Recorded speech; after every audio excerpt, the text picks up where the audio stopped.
السلام عليكم ورحمة الله وبركاته، ازيكم عاملين ايه؟ وحشتني جدا جدا حبايب قلبي. في بداية الفيديو ده اللي لسه مشترك في القناة يشترك في القناة ويفعل زر الجرس عشان يوصل كل جديد. ما تنسوش تعملوا لايك الفيديو ده عشان الفترة الجاية هيجي لكم فيديوهات كتير جدا جدا جدا هنغطي كل الاحداث اللي بتحصل على الساحة الرياضية أول بأول.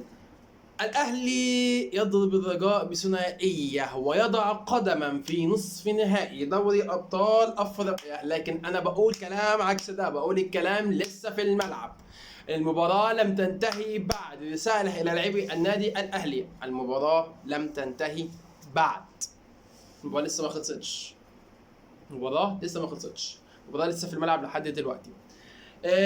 النادي الاهلي دخل المباراه بتشكيل مكون من محمد الشناوي في حراسه المرمى، قدامه رباعي خط الدفاع محمود متولي ومحمد عبد المنعم، محمد هاني وعلي معلول، مروان عطيه اللي هو افضل صفقه في النادي الاهلي في الانتقالات الشتويه، واليو ديانج وعمرو السولية الحاضر الغائب، امامه ثلاثي حسين الشحات وبيرسيتاو ومحمود عبد المنعم كهربا. يمكن شفنا في البدايه الرجاء هو اللي ماسك كوره وهو اللي مستحوذ اكتر وهو اللي بيوصل على الجول، ويمكن استغربنا من الكلام ده. الرجاء مسك كوره اكتر من الاهلي، لكن عايز اقول لكم حاجه.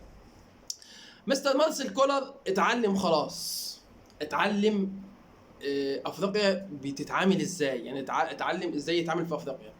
كلنا شفنا الاخطاء اللي عملها في ماتش سان داونز، وانه دايما كان هو اللي ما عندوش صبر، عايز يروح على الجول، عايز يوصل للجول، عايز مستعجل على كل حاجه. لا، مستر كولر النهارده اتعلم الصبر.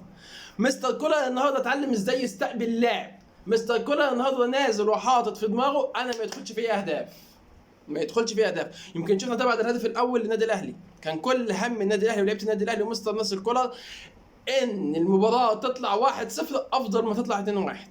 انا بقى المهم ما يدخلش فيها هدف، ما عنديش مشكله ان اجيب جول واثنين، بس ما يدخلش فيا هدف واحد، ما يدخلش فيا، لان ده هيصعب المأمورية عليا في العوده، وده اللي حصل وكان له ما ارى.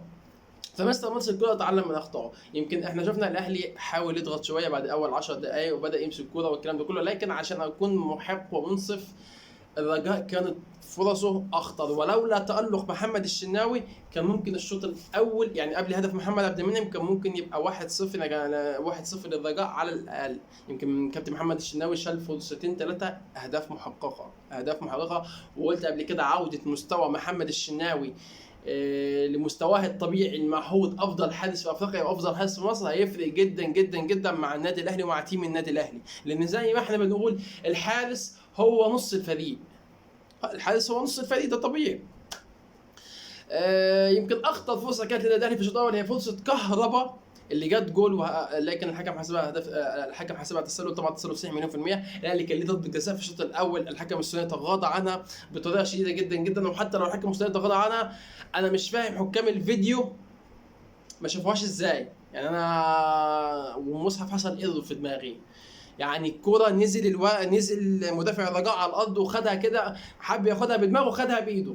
طب انت محتاج ايه تاني؟ ده خدها بايده 3 4 مرات، يعني هي لمست في ايده مش مره، لمست في ايده 3 4 مرات، يعني ما كانش ناقص غير إنه يقول انا الحارس ومسكتها، زي ما كنا بنعمل زمان في الشارع كده، اللي هو انا الحارس ومسكت الكوره. فضربة جزاء صحيح مليون في المية، الحكم السوداني تغاضى عنها.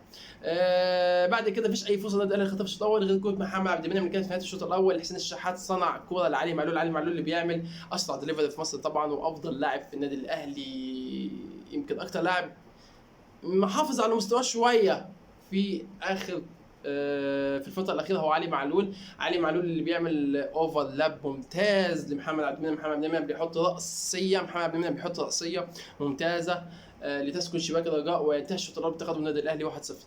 في الشوط الثاني الاهلي مسك كوره اكتر، يمكن ما شفناش الرجاء في الشوط الثاني يوصل لمرمى النادي الاهلي او هد مرمى النادي الاهلي. يمكن كانت اخطر كوره للنادي الاهلي في الشوط الثاني هي فرصه بيرسي تاو اللي اتعملت 1-2 بين محمد هاني واليو ديانج، وصلت لبيرسي تاو اللي حطها في رجل حارس نادي الرجاء. يمكن دي كانت اخطر فرصه للنادي الاهلي في الشوط الثاني.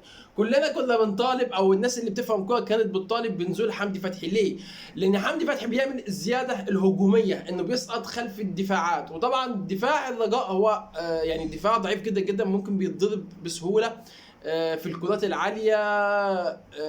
فانا كنت بطالب بنزول حمدي فتحي عشان كده. للاسف عمرو السوليه كان دوره، كان المفروض ان هو بيزيد كمهاجم تاني وهمي تحت محمود عبد المنعم كهربا، لكن عمرو السوليه ما كانش عامل الدور الهجومي باكمل وجه، ولا حتى كان عامل الدور يمكن دي أسوأ مباراة لعمرو السولية أنا شفتها ليه في أفريقيا آخر 5 سنين تقريبا. دي أسوأ مباراة لعمرو السولية، أنا ما شفتوش في الملعب حرفيا، ما شفتش عمرو السولية في الملعب.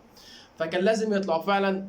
طلع عمرو السولية ونزل حمدي فتحي، وحمدي فتحي اللي في الدقيقة تقريبا 86 أو حاجة زي كده بنستاو بيعمل له تمريرة سحرية على طبق من ذهب، بيحط هو الجول. طبعا حمدي فتحي متميز جدا جدا جدا انه بيسقط خلف المدافعين وبيعمل دور المهاجم الوهمي كويس جدا جدا جدا، وبيلعب على الجول كويس جدا جدا، وبيحط الهدف الثاني علشان يأمن فوز النادي الأهلي، وعشان نسبيا الاهلي يحط قدم في نصف النهائي. لكن المباراة لم تنتهي بعد. رسالتي الى لاعبي النادي الاهلي، المباراة لم تنتهي بعد. فهات الفيديو ده يا حبايب قلبي، تشترك لك الفيديو ده وتشوف كل حته. استنوا الفتره الجايه هطلع معاكم فيديوهات كتير جدا جدا جدا، هغطي كل الاحداث اللي بتحصل على الساحه الرياضيه اول باول، وخصوصا كل الاحداث المتعلقه بالنادي الاهلي. بحبكم جدا جدا جدا.